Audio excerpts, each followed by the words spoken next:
They call themselves the Warbirds, a group of aviation buffs drawn even closer by their love of classic World War II airplanes, Mustangs and Corsairs and these Navy SNJ trainers, T-6s in the Air Force, planes that have carved out a place in the history books. Their leader is Walt Ulrich of Virginia Beach, who started the group 18 years ago.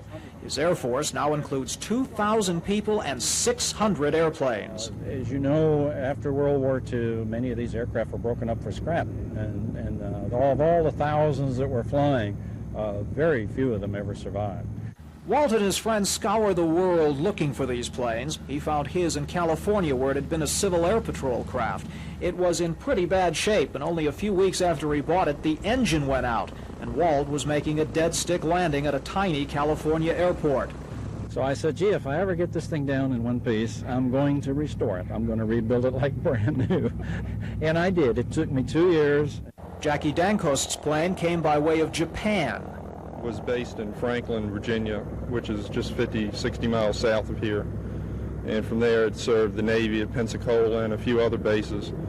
And after the war it was lent to the Japanese.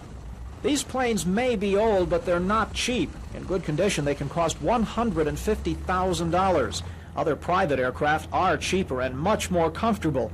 But Bill Dodds prefers his T-6, which still carries Spanish Air Force markings. During the week, he's the captain of a sophisticated Boeing 747. It's a button-pushing type of airplane.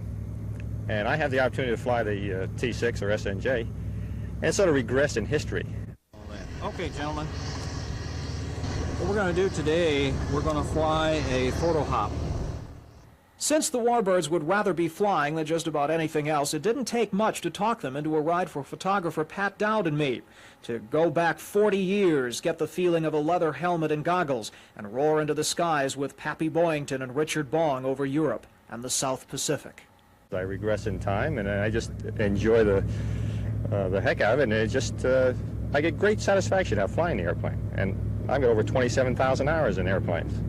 And there's a lot of experienced pilots around that are willing to show you how the pilots, flew in World War II, and I'm trying to get as much of that from these guys, as I can.